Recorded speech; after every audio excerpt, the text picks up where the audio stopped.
all. I, Linamol Verghese of the Rajas International School, Kottayam, will be your host for today. Every accomplishment starts with the decision to try. Every session, we have an esteemed personality who inspires us with their life experiences, practical skills, and many more. And today, I feel truly ecstatic to take an opportunity to welcome our honorable guest with us for the day, Mr. Antony Jude Samuel. We welcome you, sir. Also, our CEO, Mr. M.O. Kuriakose, sir, principals and staffs of the Rajas International School, Kottayam, the Rajas International School, Nagarkoil, Syrian Jacobite Public School, Tiruvalla, Shalom Residential School, Palakkad, and to all the teachers and my fellow students. It is my privilege to introduce our guest this afternoon, Mr. Antony Jude Samuel. He is responsible for building strategy, overall implementation, and governance of robotics process automation, AI and ML capabilities across supply chain business operations, and has 19 years of experience across various functions held both regionally and globally. Robotics process automation and machine learning, IT and non-IT project management, knowledge management, training, business operations, and asset recovery. He has an exposure to multiple domains over the years, such as banking, IT, HR, supply chain, sales operation, and T&D. Industry recognition for SSON, Enterprise Innovation, Supply Chain Quality Awards. Expertise in adapting to new technologies, application of artificial intelligence, machine learning, natural language processing, and controversial AI system specifically in the global business services arena. He has worked on multiple contemplating technologies around RPA, OCR, IRPA, machine learning, RPA analytics, and artificial intelligence. We rarely get this kind of a privilege to listen to the words of a great personality. So let's have this opportunity of listening to the message of Mr. Antony Jude Samuel. Over to you, sir. Thank you so much. Saturday afternoon. Yeah, let's try and make the best use of this time, right? In case you see my name popping up there and the host Samuel name coming up, let me start with a small story before we jump into this, right? So, it's like this. Let's say, in a class let's say in your class, there are, let's say, 5, individuals named by Suresh, right? The teacher suddenly walks in the room and says, Suresh, can you stand up, right? What's going to happen? Everyone's wondering which Suresh the teacher is referring to, right? The story behind my name is also somewhat very similar. When I joined my first job, there were 5 Judes in the same team, right? So there was a Jude Antony Samuel, that is me, Paul. Then there was a Jude Koshi, and then there was a Jude Dominic, right? So manager called me and said, okay, it's confusing for our customers, so we just call you by your last name. And everyone got called by the last name. And I had, unfortunately or fortunately, 3 names, right? I have Jude, I have Anthony, I had Samuel. So my manager asked me, what do you want to call yourself? I said, okay, Sam looks a lot more cool because during those days, I'm talking about early 2000, right? In all the Indian movies, the villain was always called Anthony, right? And he used to wear a big cross, and the bad guys were always called Anthony. So I said, okay, maybe Sam is a lot more cool. So I said, okay, call me Samuel, right? And that's how my name got changed eventually.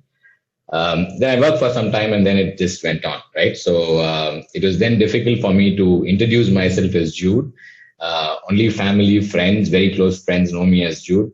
In the office and the outside world, pretty much everyone calls me Sam. So with that little bit of, clarification on my name, and I'll straight away jump into today's session, right? And again, thanks to the organization, the committee, the school, and everyone involved for inviting me. It's always a pleasure to walk into such forums. To be very frank, I was a little jittery because this is the first time I'm facing students. Normally it is it's corporates or postgraduate institutions is where I tend to go. It's the first time for me to go to a school, right, and have a bunch of students, school students, so to say, be participating in such event. So I had to really think through in terms of what you're going to present, right? And what makes sense for this next 45, 50 odd minutes so that it makes sense and also relevance for all of us. So with that, I will jump straight into today's presentation, and I'll try and make it as light and easy as possible. But at the same time, I just want to make sure that we have some fundamental understanding of the topic that we plan to discuss today, right? So with that, the topic of the day, as the flyer would have probably reached your mailboxes, it's called Process/Robotic Automation and Artificial Intelligence 101, right? And the reason why I want to call this 101 is generally the term that is being used to, denote something which is sort of an introductory session or something which is very fundamental, right? Because these two topics are varied, right? And not just varied, it's vast, it's expansive, and probably a 50-minute session on such topics may not do justice, right? But the intent really today is to make us aware of certain things that happens in our day-to-day life around us that involves automation, right? And it involves artificial intelligence as well, right? So that's a little bit of a context about this. So I'm not going to go into too much of details for you, but just enough so that you're able to, probably next time you look at something, the next time you interact with a machine, next time you play with the software, you know what really goes behind it, right? And eventually, as time progresses, and as you pick up, you find your, the area of focus for what you want to study of your 10th or 12th, and then really take that up as a career. You probably then spend a lot of time going through the details of this. So for right now, but here's what I'm gonna start with. So with the term automation, right? And I want to make this very simple. Automation is use of any technology or anything for that matter, not even technology, anything that reduces human intervention, all right? As simple as that. Now, if you look at the screen, there are a few pictures that I've put together, right? All of this in some form represents a certain automation that we do. So let me ask a question. Who is the boldest of the lot can answer this, right? You see this, let me try and point this out for you. You see this part, right? It says Control plus C, Control plus V. What does it really do? Anyone? Copy and paste. Copy and paste. Okay. Now, by doing copy and pasting, what is the benefit you get? You do it very easily. Very easily. Very good. Right? So you don't have to sit and type it manually, right? So let us say there are two Word documents. Somebody sends a document. You want to take some piece of it, put it in your Word document. All you have to do is highlight it, Control C and Control V, right? We don't think so much so about that. Whenever we do that, it's just quickly in probably just a second. We just do a Control C, Control A to highlight, Control C to copy, and Control V to paste. But the point really is that is also automation in some form, right? So it just simply goes to say whatever you're going to do manually, now you're going to use some sort of a method to automatically get it done, right? Let's look at the picture above, right? The Zoom meeting. Now that I've given you this example of how Control C and Control V really eliminates a lot of manual work, all of us during this pandemic have been a part of Zoom in some form or the other. Even today is a classic case. We're all on a Zoom call, right? So can any of us call out some of the features that are there in Zoom that makes our life easier?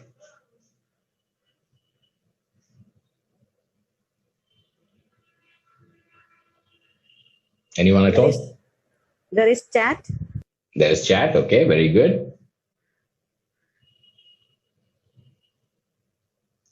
Okay, so I'll give you another one, right? So let's say if you notice, when the Zoom call is on, it gives you an option. If you want to speak, just press the space bar, right? If you press the space bar, it gets temporarily unmuted. You take your hands off the space bar and then it goes back on mute, right? So that is also in some form makes life easier because you really don't have to go and search for the mic button, go click on it, then speak, then go back, get your cursor there, press on the mic button and then close it, right? Instead of that, if you just want to make a comment, all you do is hit the space bar. You automatically, your mic gets unmuted. You speak for, a few seconds, provide your comment, release the space bar, and that's about it, right? And it goes back on mute. That's one. So the recording that happens, right? So all you have to do is, like, for example, this call is being recorded. So all you have to do is press on one button and says record, and then the whole thing gets recorded and gets stored on the, on the cloud, right? Coffee machines are great examples of automation, right? Not so much so relevant in India because we tend to, wake up in the morning, someone in the house goes to the kitchen, heats up the milk, and then makes the coffee or tea or whatever. There's a whole process in that, right? But if you go outside of India, you generally tend to see a lot of coffee machines, right? And even in the hotels, if you'd stayed in a hotel, so I'm sure you would have seen a coffee machine kept there. Coffee machine makes life a lot more easier. For the first time when I went to the US some years back,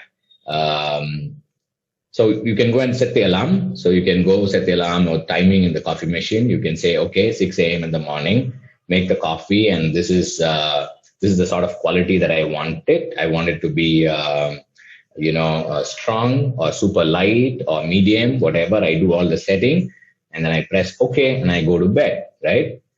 Around 6 o'clock in the morning, the alarm goes out.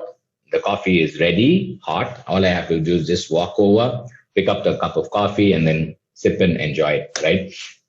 So the reason why I'm giving you all these examples is we don't think about automation in our day-to-day life so much because a lot of things are given for granted.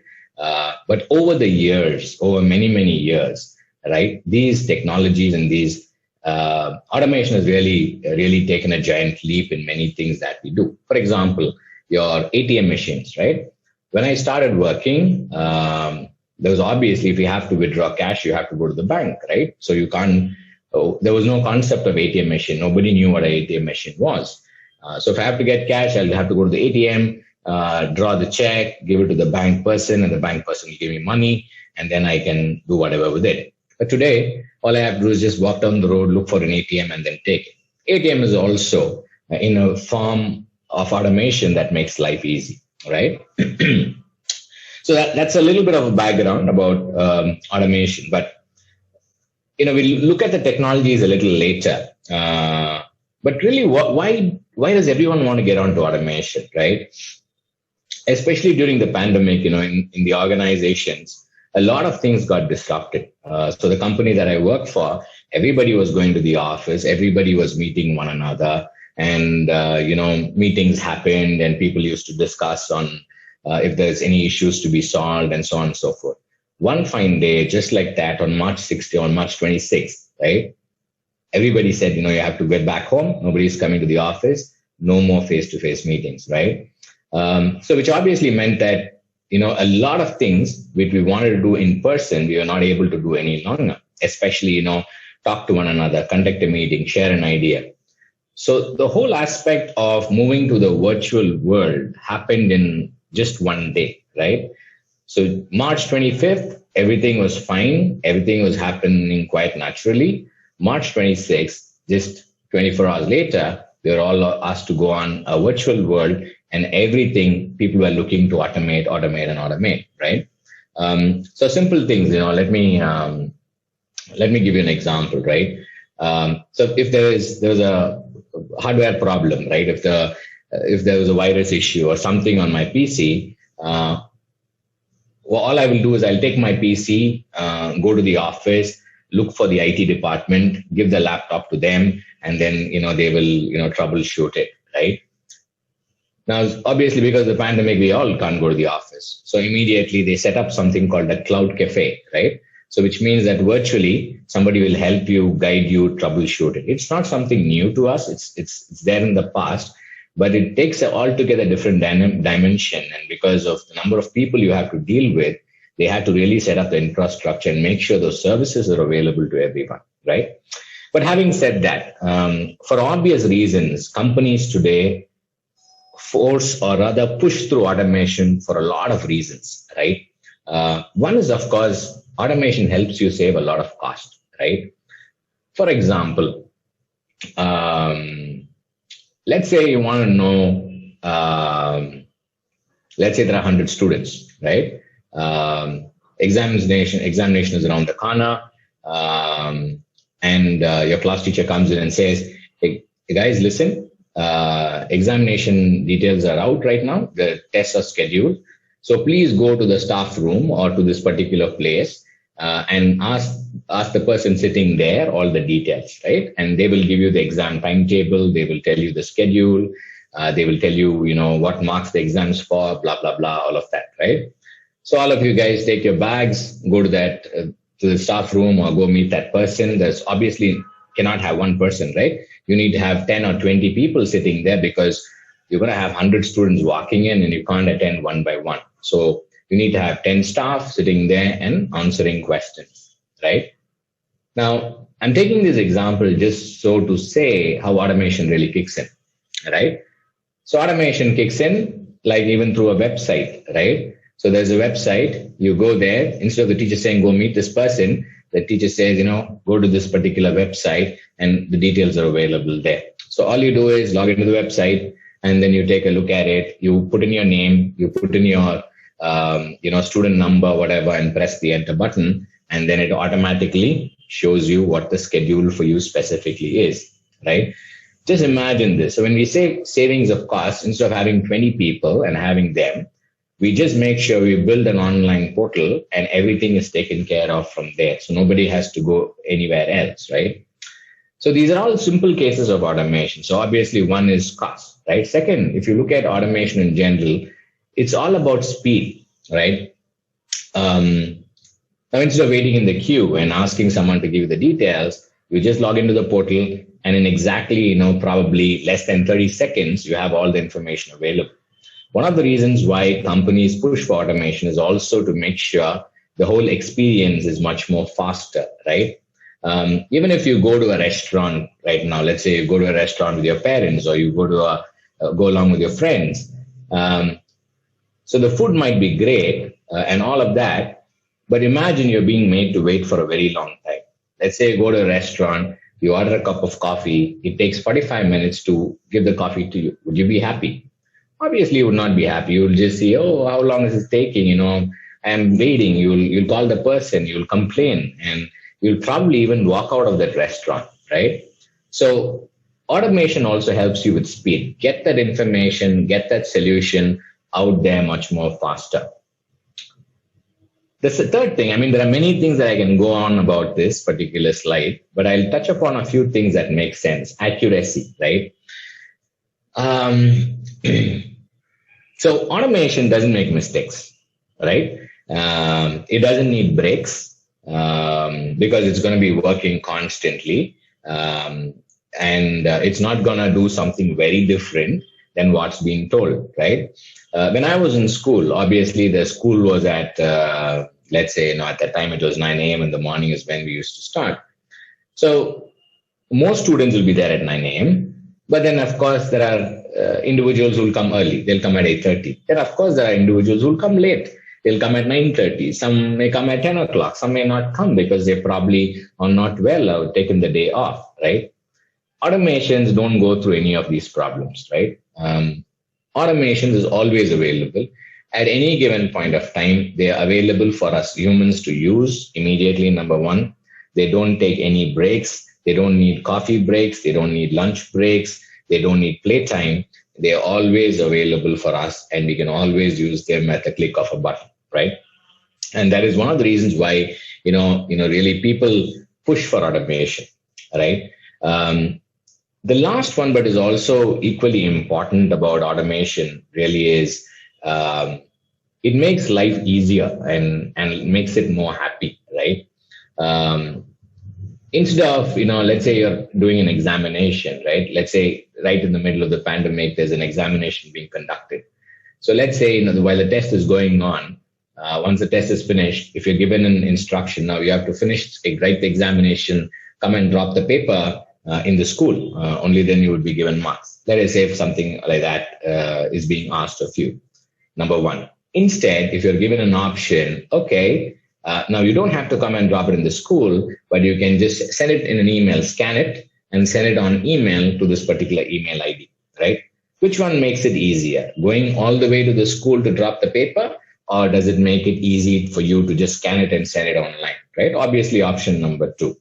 So what it means is at the end of the day, you're also happy. A lot of trouble is saved in terms of traveling time, and the job also becomes a lot more easier, right? So to that point, there are many reasons why companies do automation. And I just picked up a few, right? Low cost, speed, no mistakes, available 24/7. And of course, it makes everyone happy at the end of the day. Now going back, while I'm going to cut through and I'm going to pause here for a minute to see if there's any questions, before we move on to the next section, right? And I know we have a Q&A later, but I just want to make sure whether we are on track as well. Automation doesn't necessarily mean a particular thing, right? So I spoke about ATMs. I spoke about coffee machines. And probably I'll also give an example, right? TV remote controls is a great example of automation, right? Because what it does allow you to do is you can sit in your place and then you can operate, change channels, increase the volume, decrease the volume. You can do all of that. You really don't have to go near the television and manually keep pressing it, right? So those are all things, or things that you can feel, things you can touch, right? Machines. So automation takes shape of machines. Some of the automations, takes shape of softwares. Like for example, your smartphones are classic cases of automation, right? All you have to do is pick up the phone and say, hey, call Sam, and it's going to dial out the number, right? And we'll talk about a little in detail and in depth. But there is a software aspect to it as well, because all of these technologies that I spoke about, all of these things that I spoke about, right? Be it ATM machines or coffee machines or anything, has some amount of intelligence going into it to make it happen. So it just cannot work the way it is, right? So hardware and software are mixed together to produce these automation solutions, right? And then the next section, really, we're going to talk about intelligence of this and all of that. But I'll pause here to see if is any questions or any comments.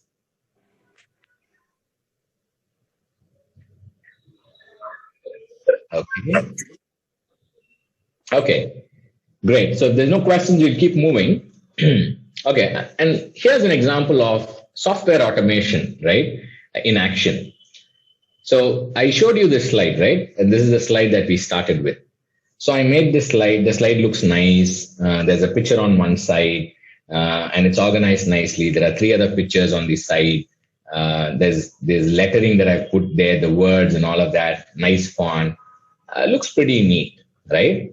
But I didn't do the slide, really, right? I didn't make it at all.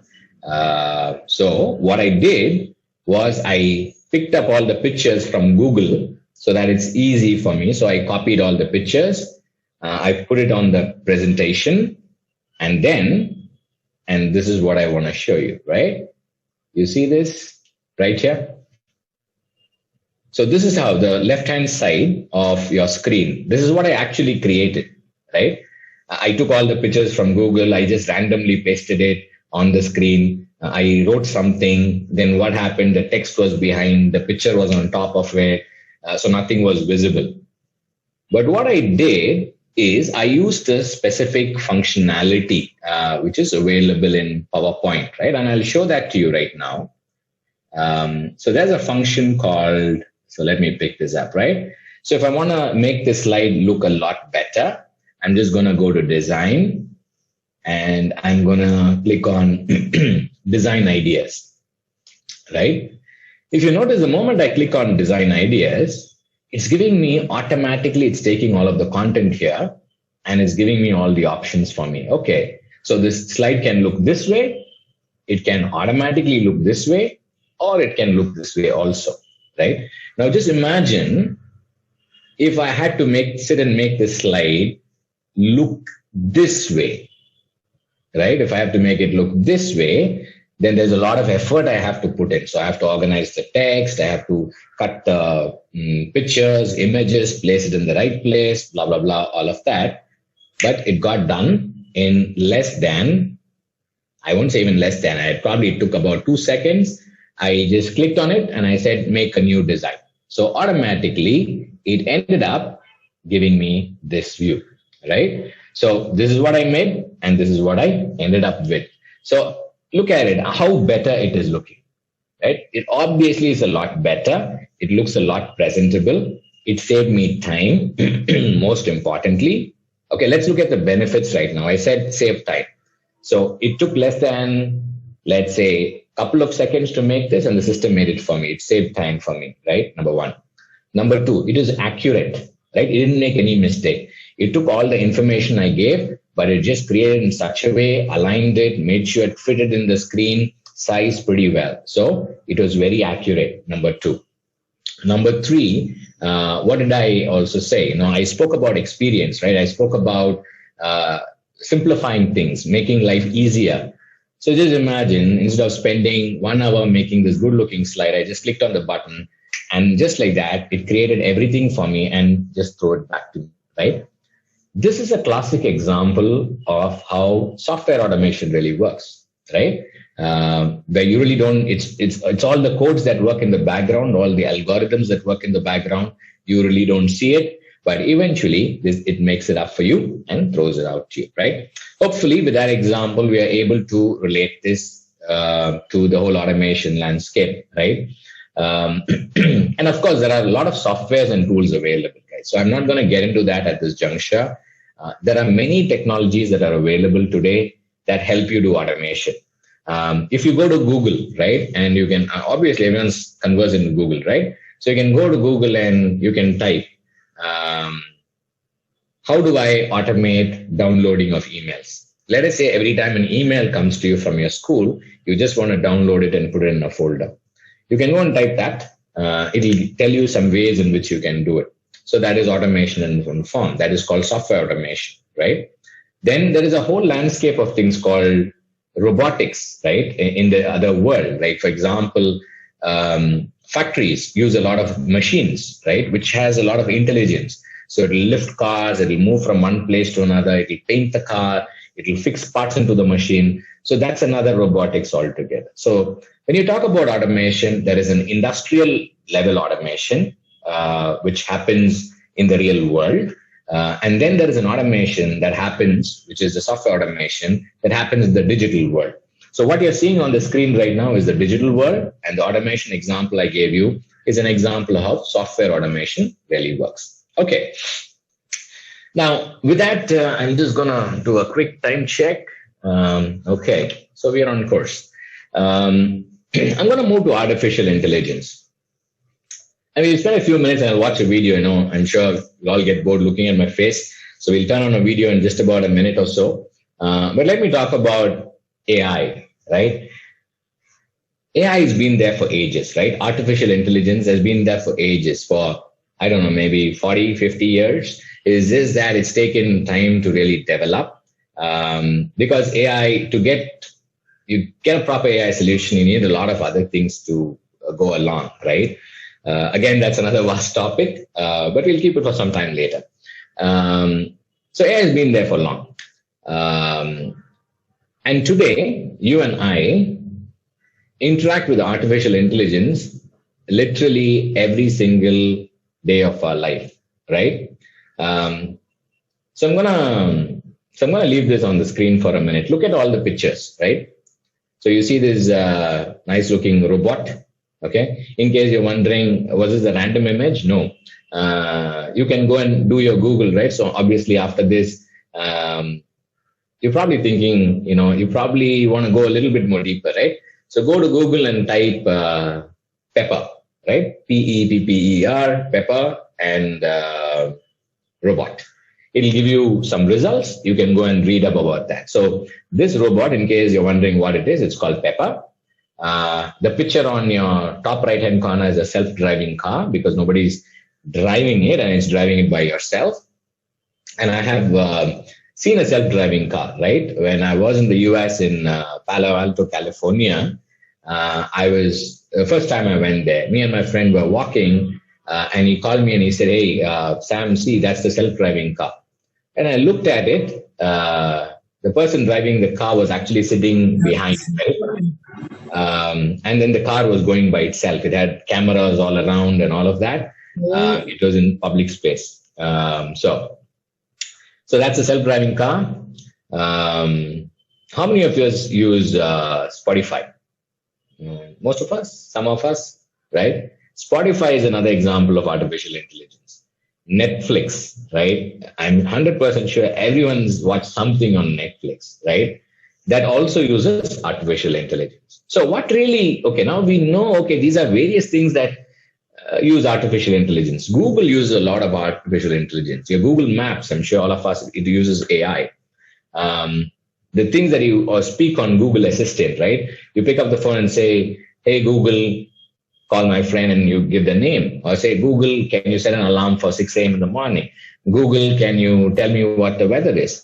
All these are classic examples of AI, right? And there are much more. But let me tell you what is the difference between automation.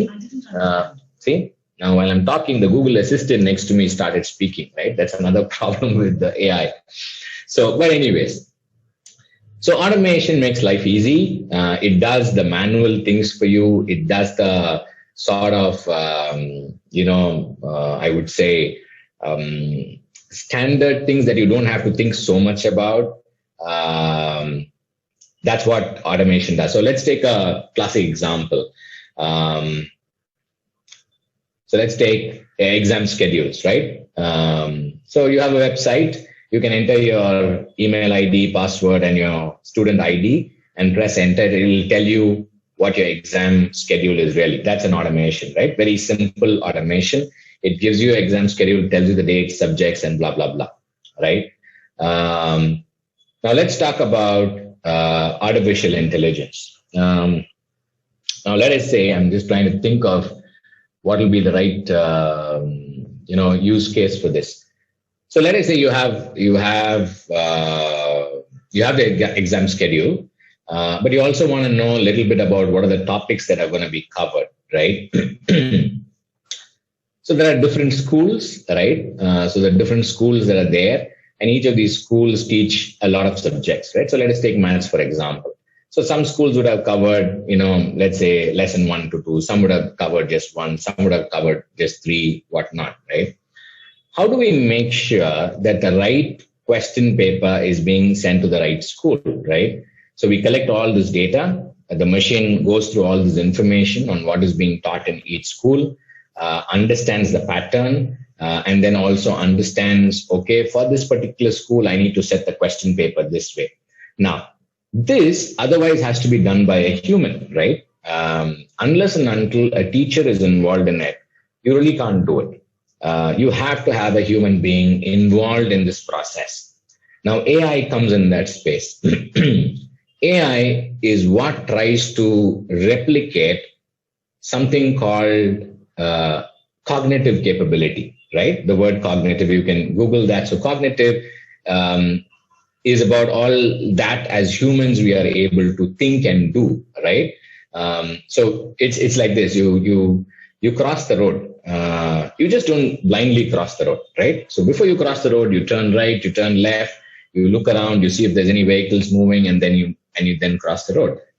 This obviously can only be done by a human because you have these sensory things that work within you that help you navigate through and cross the road, right?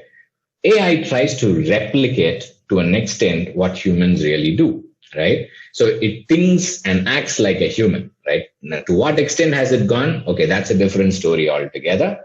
But AI's primary aim is that. So coming back to our example. Now, let's look at Netflix for a moment, right? What does Netflix really do? And what has AI got to do with Netflix? You watch a movie, then you finish watching the movie, the video, whatever, and you close it. The next time around, when you turn on Netflix or any, live streaming television or any online television channel, it'll automatically tell you, hey, listen, since you watched this movie, you may also like this, right? It starts recommending things to you. It starts understanding what you like, what sort of movies you liked, what sort of movies you saw. It'll then pick up the whole bunch of movies similar to the movie that you watched, and it'll start pushing that to you.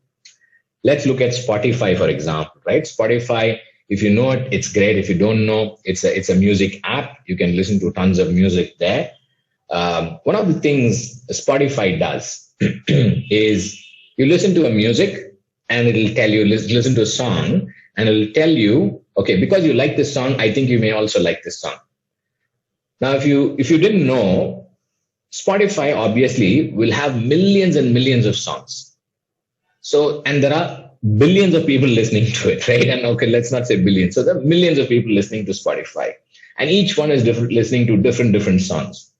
It's virtually impossible for Spotify to make a recommendation to you specifically. So somebody can't be listening to all the songs you're listening, and then they cannot come and tell you, okay, Sam liked this song, so I think he's going to like this. So it's not possible. So that is where the artificial intelligence comes in. So they use a software, right? And these are nothing but algorithms, and you can do a little bit of research. They use that algorithm, and then they find out the pattern of the music, okay? Sort of what beat it has, what sort of music it has. The algorithm learns on all these songs, the ones that you listen, and then they start pushing it to you. So thereby what happens is you start to receive content or music that you start liking, right? So instead of going and searching for different songs, what if it's automatically pushed to you, right? And then it helps you. So that's a little bit of example that I want to give you on how AI really works. But without further ado, what I'll do is I'll play this video. I don't know how many of you would have seen this, but I'll nevertheless take this opportunity to play this video for you, right? And I'll give you a little bit of a background very quickly. And let me pause this. Okay. Let me pause this and see if I'm able to share correctly. Okay. And then say, I got this computer meeting. Okay, share computer software. Okay. In case you're not able to hear me, just call out and let the video play. 4 years ago, we started to wonder, what would shopping look like if you could walk into a store, grab what you want, and just go? What if we could weave the most advanced machine learning, computer vision, and AI into the very fabric of a store so you never have to wait in line? No lines, no checkouts, no registers. Welcome to Amazon Go. Use the Amazon Go app to enter. Then put away your phone and start shopping. It's really that simple. Take whatever you like. Anything you pick up is automatically added to your virtual cart. If you change your mind about that cupcake, just put it back. Our technology will update your virtual cart automatically. So, how does it work? We used computer vision, deep learning algorithms, and sensor fusion, much like you'd find in self-driving cars. We call it Just Walk Out technology. Once you've got everything you want, you can just go.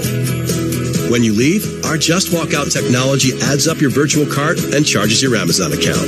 Your receipt is sent straight to the app, and you can keep going. Amazon Go. No lines, no checkout.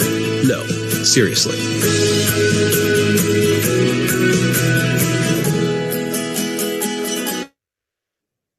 Okay, so I'm gonna close that. Was everyone able to hear that?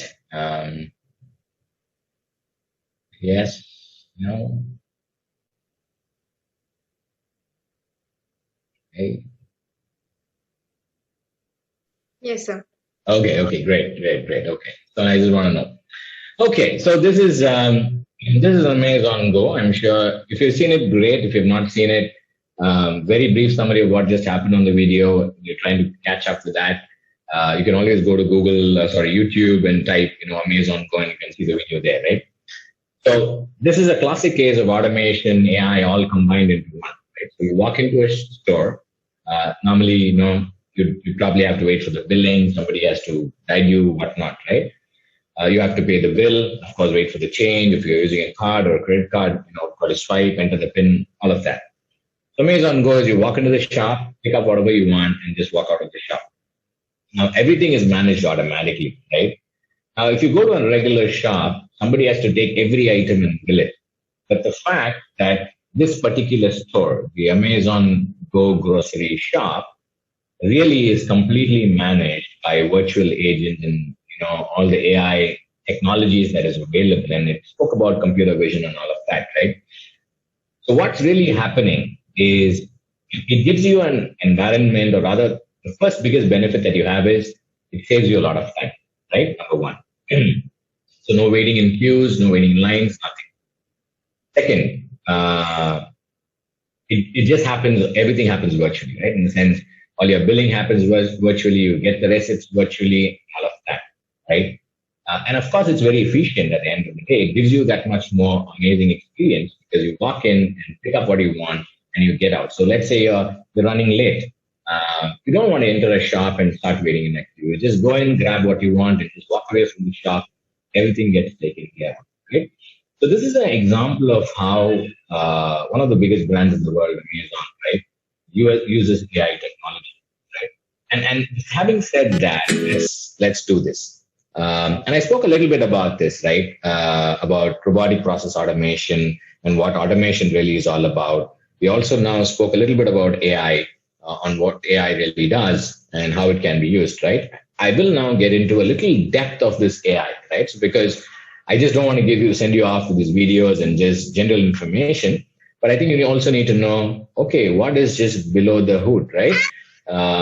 So before I get there, what really happens and what organizations are today trying to do is they're trying to combine automation and AI, right? Automation to automate all the manual transactional sort of a jobs, right? And AI to bring in that intelligence into the machines, right? Earlier, they used to call the dumb machines, right? So machines exactly did a set of things, right? If something went wrong, the machines didn't know what to do. Now, with the birth of AI, when something goes wrong, the machine knows what to do and how to react and how to really, what is the next step, or probably call the human for help, right? So this combination of a regular traditional automation with artificial intelligence is called the intelligent automation, right? So the best of these two worlds are being brought in together. And then, AI comes into the forefront. Okay. So we're talking about AI for so long, right? And we're talking about automation. So is AI just one technology? Obviously, it is not. AI is many things into one, right? And for everything, there are different things that needs to be used, different capabilities under artificial intelligence that are used. So I'll pick up some few names, right? So there is machine learning, there is natural language processing, there is speech recognitions, there is planning, scheduling, optimization, there's robotics, there's vision, there's this and that, and a whole bunch of stuff, right? Okay, so let's take an example of, let us say, natural language processing, right? So this is something that we can all relate to, and I'm going to talk about this one right here. Classic case, you pick up the phone, right? Setting an alarm. Natural language processing is nothing but when you speak in the natural language that you speak in, right? So you speak in English, Hindi, Tamil, Malayalam, whatever is your language, that is your natural language, right? That's the language that the humans speak. So using that language, you talk to the machine, and the machine understands the language and then gives you a response, right? So NLP, otherwise that's the acronym, NLP, the abbreviation of it's called as natural language processing, by itself is a discipline of work, right? AI is like, let's take another example. AI is like, I want to become a doctor, right? So you can become a general physician and know everything about, okay, I know how the human body works. I know what someone's coming and saying, my head is paining. I probably know what needs to be done. Very broad level, right? But then somebody says, I want to become a cardio surgeon, right? I specialize in cardio. Somebody becomes a specialist in neuro. So each of these are specializations, just like how you study the base of it, which is your MBBS, or you become a doctor, and then you pursue your MD, which is in a special area of, a special focus, right? So this is a large space. But someone asks you about what AI is.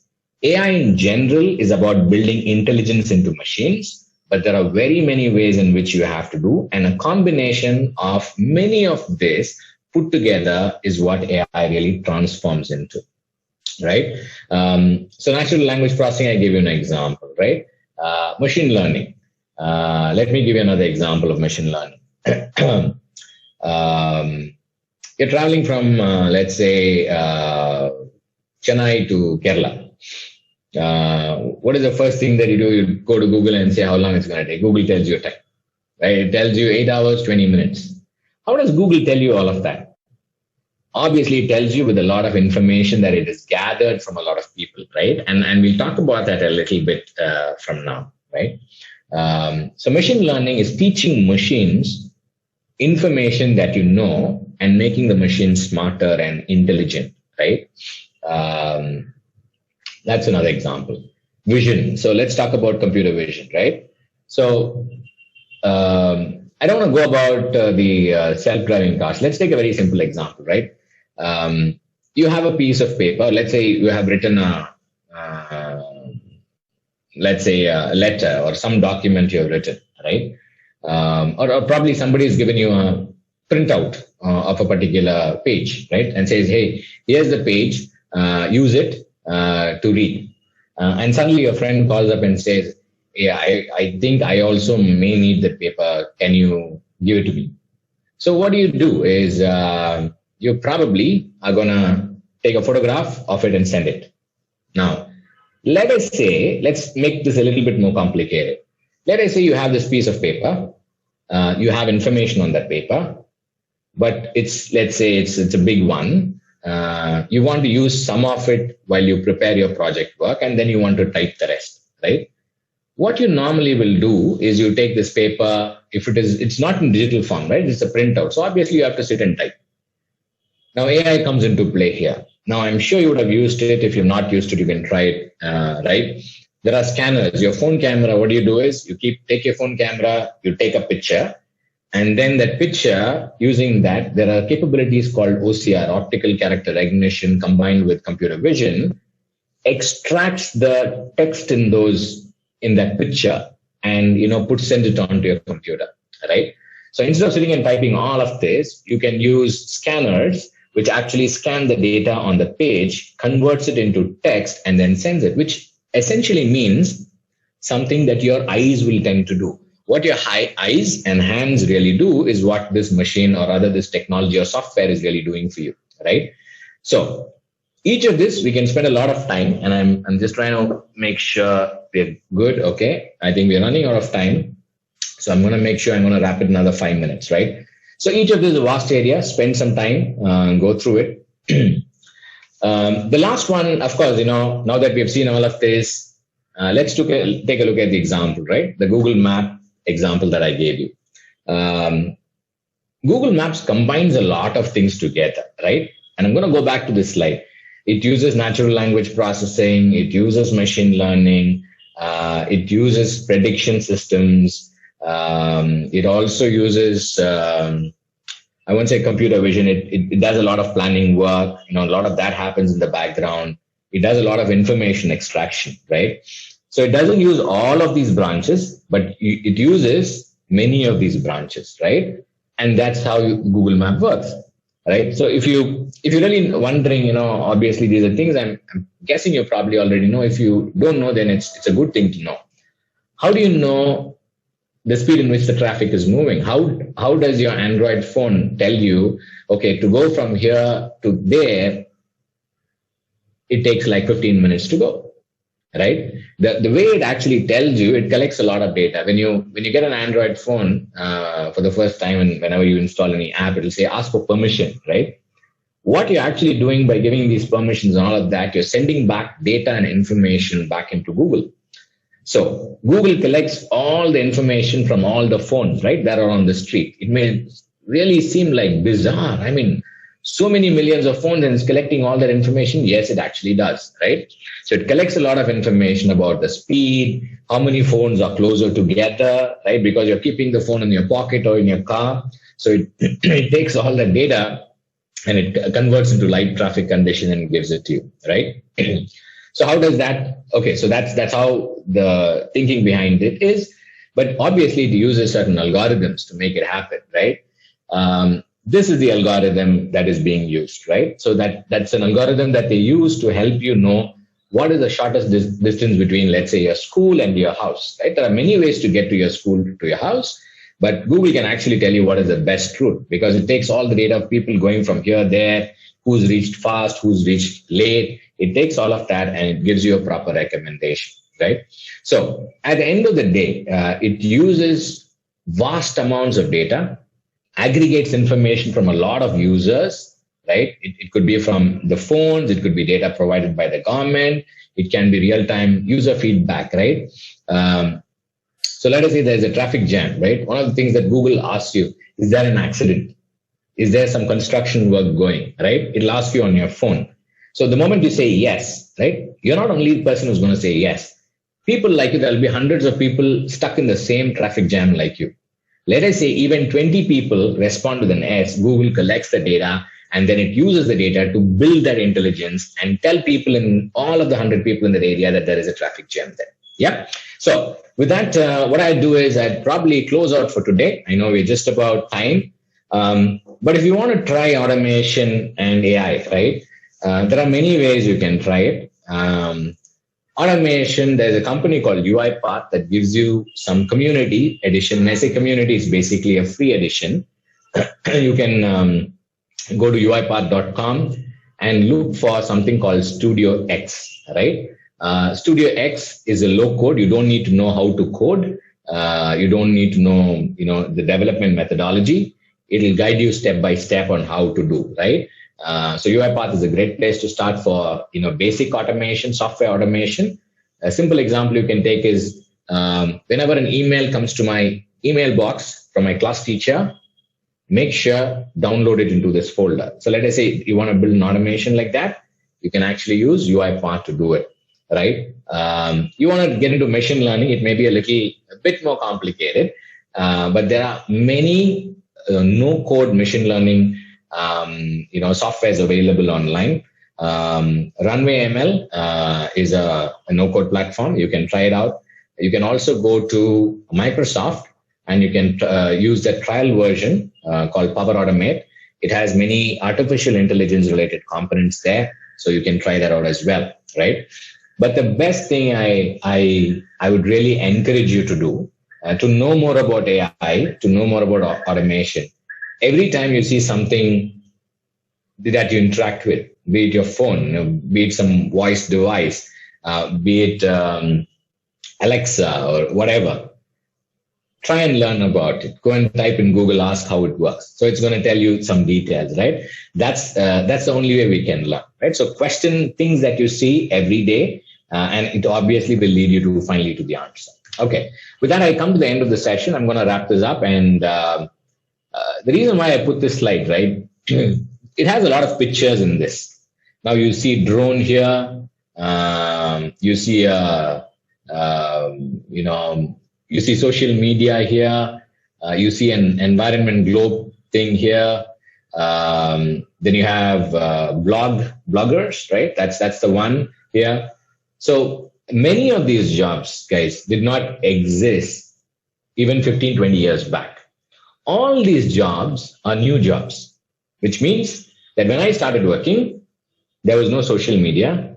When I started working, I wasn't aware. AI was there, but I wasn't aware of AI.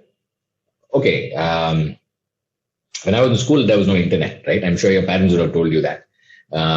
They'll always tell you this. Yeah, when I was the age, I didn't have all of this, but you have all of this. And I think everybody hears it. I grew up as hearing this when I was a kid. I'm sure that will be the case with you as well.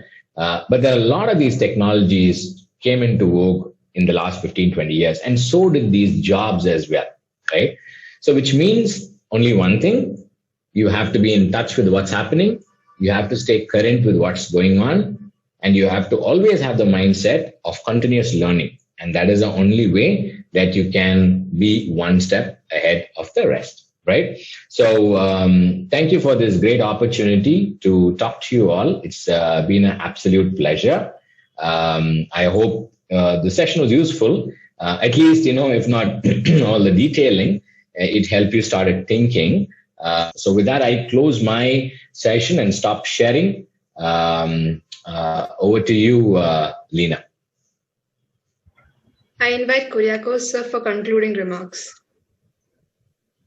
Well, thank you very much for this very enlightening talk. Very, very clear and simple terms with analogies.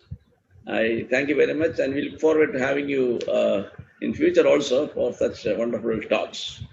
On behalf of all the schools here, Rajas International School, the host, Kottayam School, Rajas Tirunelveli, Sri Jacob Public School in Tiruvalla, and Shalom Public School in Palakkad. I thank you very much for this talk. Thanks to the management and all the teachers and staff, and especially students, right? Yeah, Saturday afternoon, not a great time for presentations. You might as well do something that you like, but sincere thanks for being here. Do Google, learn, spend time. It's a vast field. You can't try and boil the ocean in 1 hour. But I wish you all the very best as you move ahead. Keep learning and do enjoy life. Thank you, everyone, for your time. Thank you, sir. Thank you. Thank you. Thank you.